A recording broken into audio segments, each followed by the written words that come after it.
नमस्कार, मैं हूं नवनीत त्रिवेदी और आप देखना शुरू कर चुके हैं सीबी लाइव।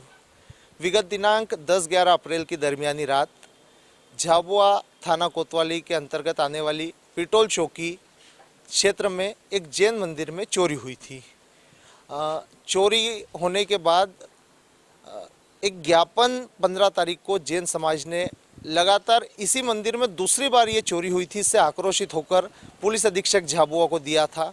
काफ़ी रोष जैन समाज में देखने को मिला था। लगभग 1 महीने की कड़ी मशक्क़त के बाद पुलिस ने जो भगवान नागेश्वर पार्श्वनाथ जी की जो मूर्ति चोरी हुई थी उसकी दस्तयाबी कर ली है। विगत कुछ दिनों पहले 2 आरोपी भी पुलिस की गिरफ्त में आए थे और आज 3 और आरोपियों को पुलिस ने गिरफ्तार किया है। जब ये चोरी हुई थी तब समाजजनों द्वारा और भी कई कीमती सामान चोरी होने का बताया गया था, लेकिन फिलहाल भगवान नागेश्वर पार्श्वनाथ जी की प्रतिमा के साथ 2 और पीतल की मूर्तियां बरामद हुई है। जो दान पेटी है मंदिर की वो तोड़कर 10,000 रुपये चोरी का भी बताया गया था। 10,000 रुपये चोरी भी हुए हैं। फिलहाल कुछ सामान की बरामदगी हो गई है। चोरी में जो 5 लोग आरोपी थे उनको 5 को गिरफ्तार भी किया जा चुका है।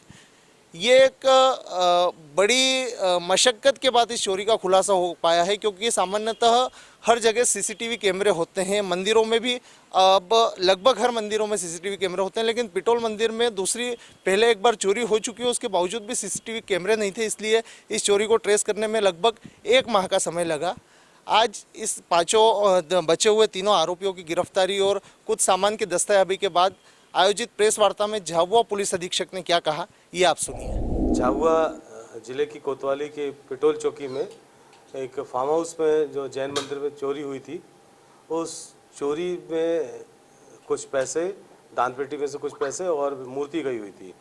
पिछले कुछ दिन पूर्व हमारे द्वारा उसमें से दान पेटी के पैसे तथा अन्य कुछ उसमें जो पहने हुए गहने आदि बरामद कर लिए गए थे, पर मुख्य आरोपी और कुछ अन्य लोग उसमें फरार थे।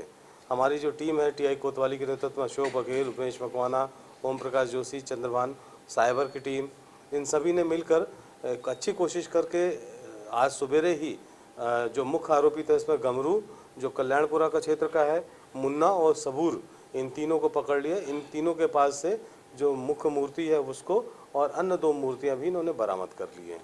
इनको शीघ्र ही गिरफ्तार करके माननीय न्यायालय में प्रस्तुत किया जा रहा है। बेसिकली अभी इनका पीआर लिया जाएगा, उसमें ये बताएंगे कि मूर्ति चुराने का क्या उद्देश्य है। अभी तो इनका पीआर अपन को कोर्ट में प्रस्तुत करेंगे इनको, उसके बाद ही क्लियर हो पाएगा, क्योंकि सामान्यतः इनका ऐसा मानते हैं कि मूर्तियाँ पुरानी होती हैं और बाज़ार में अधिक, जो अभी ट्रेंड यही रहा है कि बाज़ार में अधिक मूल्य में बिकती हैं, पर यहाँ से ऐसा प्रतीत नहीं होता है कि ये काफ़ी पुरानी मूर्ति है, पर ऐसा ये तो नई मूर्ति है और मुझे नहीं मालूम इसका बाज़ार मूल्य कितना है, बट शायद उनको बाद में ये मालूम चला हो कि ये नहीं बाज़ार में इतनी बिक सकती, तो उनके पास से ही बरामद हो गई है।